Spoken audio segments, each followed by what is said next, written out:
ke kantornya.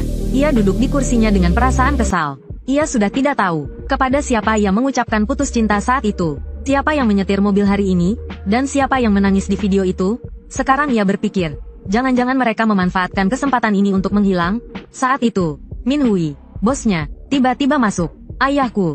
Oh bukan, direktur utama ingin bicara denganmu. Nanti ingat, jangan gugup. Beberapa saat kemudian, keduanya duduk di hadapan direktur utama. Direktur utama pertama-tama menyalakan dupa cendana yang mahal. Lalu ia menyeduhkan teh dahong pao pohon tua untuk pria itu.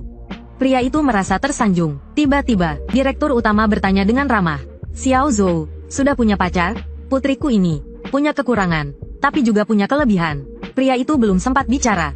Min Hui langsung berdiri. Ayah, apa yang ayah lakukan? Dia sudah punya pacar, aku yang mengenalkannya. Mendengar itu, direktur utama hanya tertawa dan mengalihkan pembicaraan. Namun pria itu tiba-tiba menyadari suatu masalah. Apakah Xiao Tingku masih Xiao Ting yang sama? Setelah kembali ke tempat duduknya, pria itu kembali teringat masa lalu. Saat mereka belajar bersama, dia tidak merasakan ada yang aneh. Dia hanya merasa Xiao Ting selalu penuh energi. Mungkinkah mereka berdua memerankan orang yang sama? Pikiran yang luar biasa ini tiba-tiba muncul. Pria itu segera mengeluarkan ponselnya dan mengirim pesan. Statusnya terus menampilkan sedang mengetik. Terlihat dia juga gugup. Saat itu, rekannya mengajak pria itu makan siang. Tetapi saat itu, pria itu hanya ingin tahu apa yang sebenarnya terjadi. Setelah 3 menit penuh, adiknya mengirim foto selfie imut. Foto selfie lain terkirim. Foto itu diambil di tempat tidur di rumah. Pria itu terdiam, sama seperti sebelumnya. Kalau salah suka kirim foto selfie, tersadar, dia sudah berasumsi bahwa yang bersamanya pagi tadi adalah Ting Ting.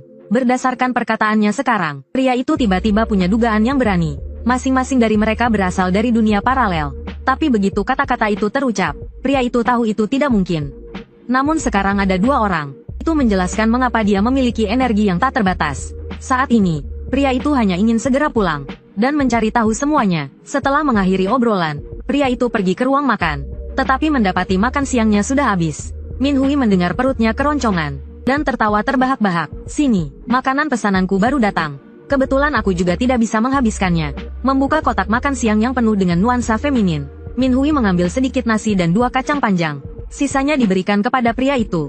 Dia juga dengan perhatian mengambil sebotol air dari kulkas. Pria itu menerima dan meminumnya sekaligus. Dengan puas, dia berpamitan pada bosnya dan kembali bekerja. Tanpa sepengetahuannya, setelah dia pergi, Min Hui mengambil botol air mineral dan melihatnya dari segala sisi. Lalu dia memasukkannya ke mulutnya. Di sisi lain, pria itu bekerja sampai jam 8 malam. Melihat waktunya hampir tiba, pria itu bergegas kembali ke apartemennya. Begitu masuk, dia melihat 2 pacarnya yang mengenakan bando telinga kelinci sedang asyik menonton drama sambil makan camilan.